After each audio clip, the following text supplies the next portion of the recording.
A, B, C, D, F, W, C, let's all be humbled by Stephen Fry. Genius is on QI, Davis is on QI. QI!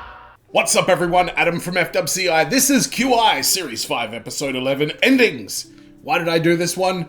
Because this is the end of the reactions. I'm never doing another one again after this.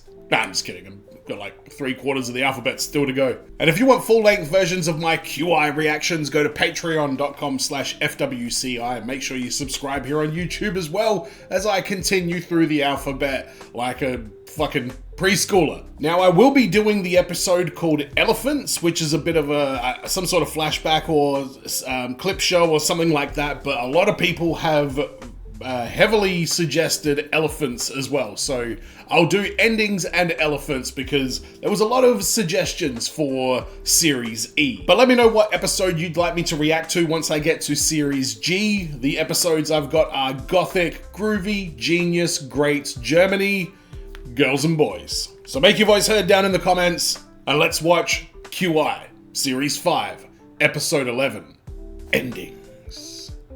Magnifier, bless, over text, yeah. Fucking cow phone box tiger and a baby, pills, naked Jesus shark, iceberg Gandhi, Liberty frog, pigeon time, baby, Russia, something, Shakespeare. Hello. Long hair fry, what is this? Joined by the 4 jockeys of the apocalypse, and they are Mr. Jimmy Carr. Oh, Jim is back. Oh, Jim V. Dara. Dune McKitchen. Curly Brown, still pretty curly. And brown. Elephant in the room bonus. Oh, okay. Dara goes. And Jimmy goes. What was that? That's nice. And Alan goes.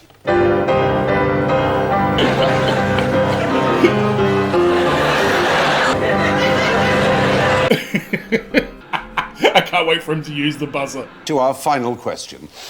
What were the last words of General Sedgwick in the wilderness of Spotsylvania? The last words of Kedgwick in Spotsylvania were, fuck, is that a lion? There we go. American Civil War. The American Civil War. So we're talking about a yeah, well done. Oh, God.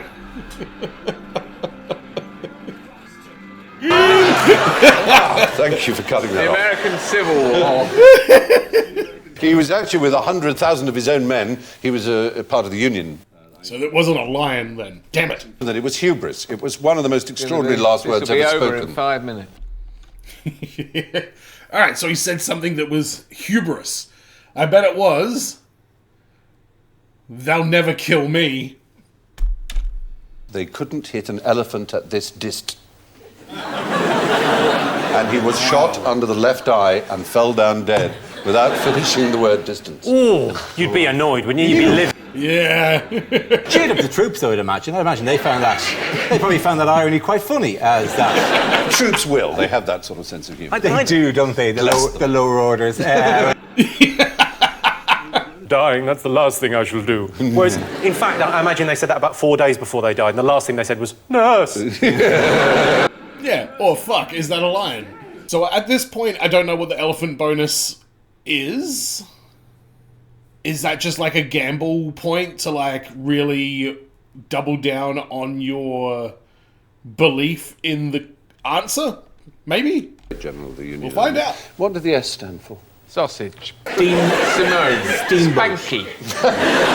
Spanky Grant. Sugar tits. The S in Ulysses S. Grant stood for nothing at all. Nothing at all. S was just his middle name. Really? What a... Fuck you, Ulysses S. Grant, with your bullshit middle name. Am I allowed to say that? I don't know who this guy is. I think he's been dead for many, many years, so... Fuck you, Ulysses S. Grant. What use can you think of for a cat in a box at the end of a parachute? What? Jimmy. To save it, I hope. Could serve as an example to other naughty cats. Jim. You're allowed to take the cat out for your last few minutes.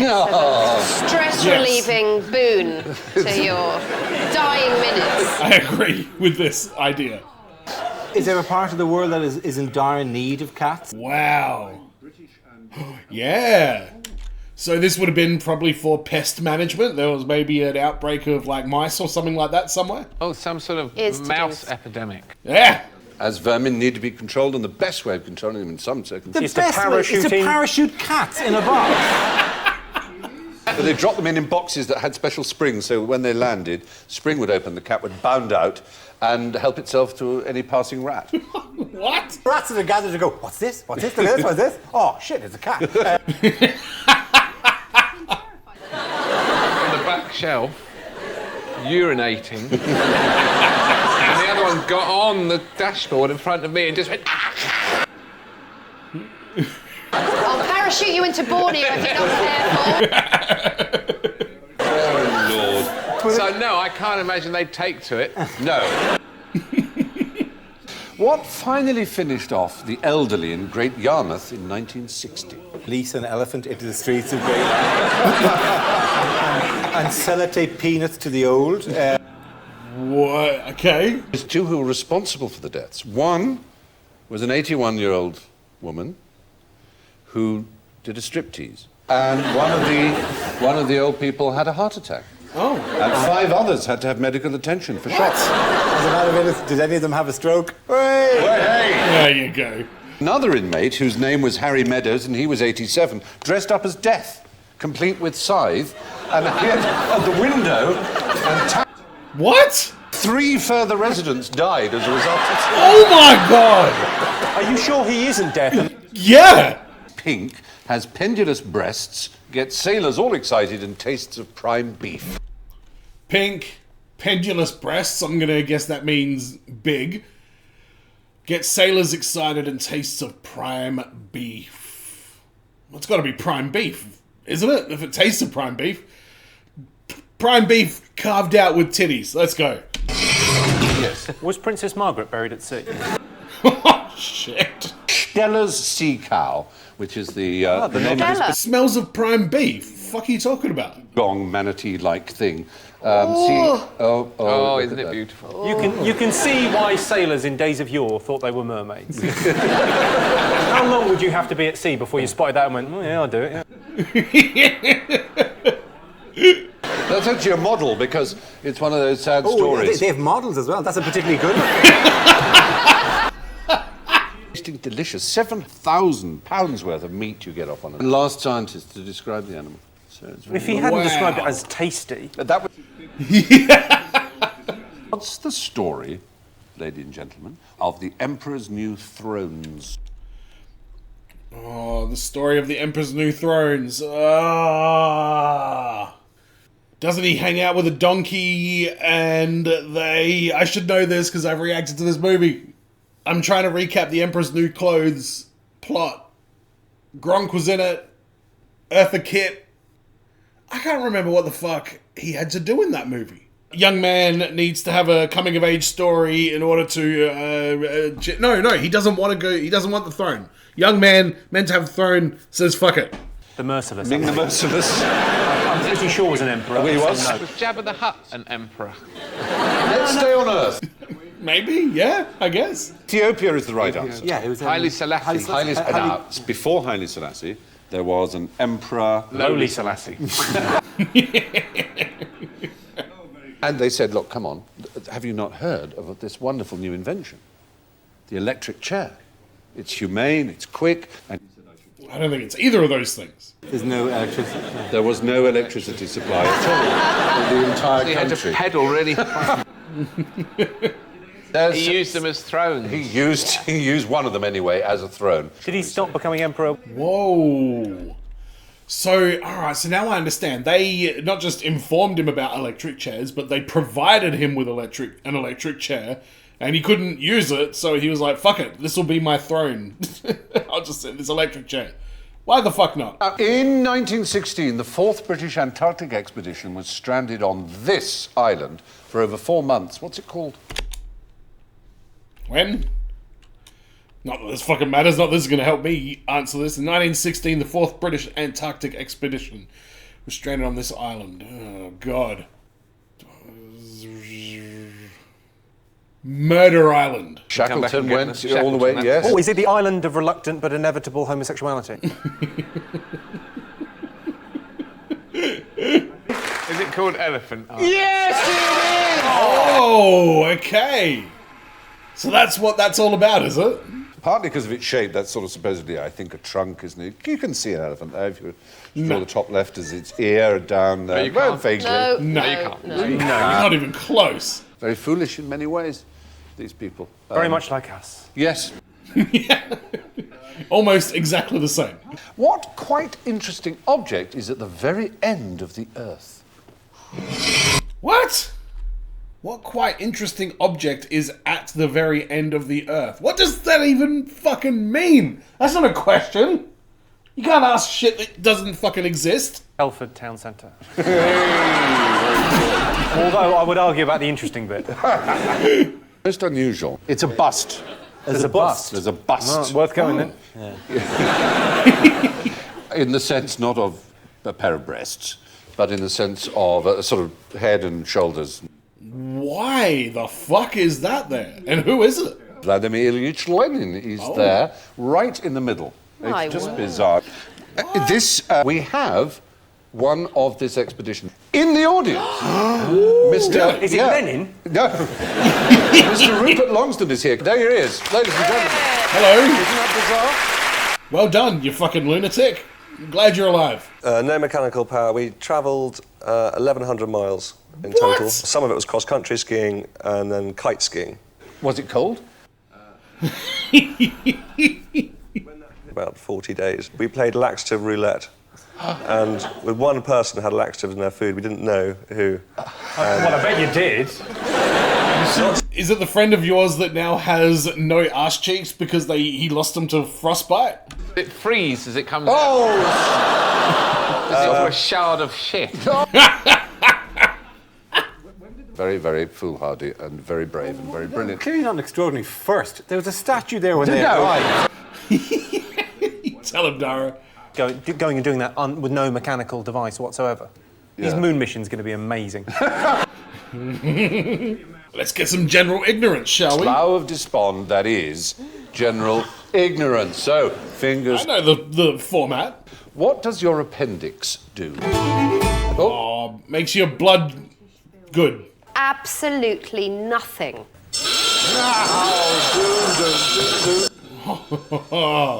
So it is apparently, I'm rather worried when I've discovered this, that it seems to have plenty of uses. No, it's wee little wormy thing, yeah. Well, maybe yours is. No.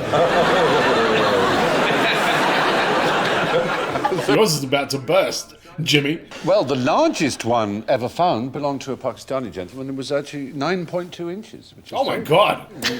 Yeah, not impressed? Yeah, I'm not impressed.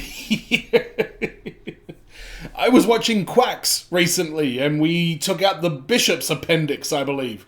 And Lessing, badminton, reaches in and he's like, there it is, and it looked like a fucking giant dick. And he's like, "Rrr." So I'm guessing that means it was inflamed. Best thing to do, though, when you get the 4-minute warning. I don't even know what that is. Pop a love egg up, you're guaranteed to come before the end does. Oh, okay. Someone's clearly crunched the numbers before. Stand next to a wall and then strike a pose. Do something. I would do something.